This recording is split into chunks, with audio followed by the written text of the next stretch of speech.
পূর্ণিমার ঝলমলে রাত। চাঁদের আলোয় সোনালি রঙে ঝলমল করছে পুরনো এক রাজবাড়ির ধ্বংসাবশেষ। রাজবাড়ির পেছনে বিশাল এক বটগাছ, যার শিকড় নেমে এসেছে মাটির বুকে, গোটা এলাকাটাকে যেন গিলে খেতে চায়। বটগাছের নিচে কেমন অদ্ভুত ঠান্ডা, আর আশপাশে কোনো পাখির ডাক নেই, সব প্রাণী যেন নিঃশব্দে থেমে গেছে। ৮ বছরের ছোট্ট মিন হারিয়ে গিয়েছিল পাশের গ্রাম থেকে। খেলতে খেলতে চলে এসেছিল এই পরিত্যক্ত রাজবাড়ির ভেতরে। হঠাৎই শুরু হয় ঝিরঝিরে হাওয়া, যেন কেউ ফিসফিসিয়ে বলছে, ফিরে যা, ফিরে যা।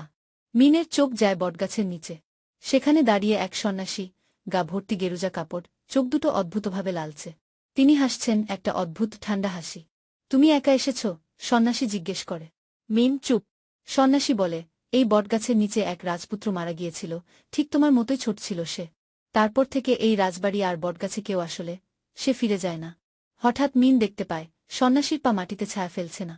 চারদিক নিস্তব্ধ, এমনকি ঝিঝি পোকার ডাকও থেমে গেছে। একটা কোকিল ডেকে উঠে হঠাৎই। ঠিক তখন সন্ন্যাসীর গলা ভেঙে যায় অদ্ভুত এক শোষ শব্দে।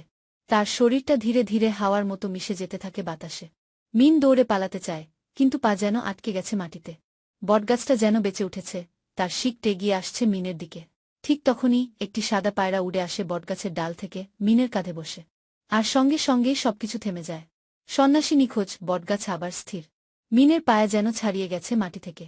সে দৌড়ে চলে আসে রাজবাড়ির বাইরে। পেছনে তাকায়, রাজবাড়ি নেই, বটগাছও নেই। শুধু এক চিলতে পূর্ণিমার আলো ঝলমল করছে মাঠের উপর। বলো তো, মিন কি স্বপ্ন দেখছিল, নাকি সত্যি কিছু হয়েছিল সেই রাতে?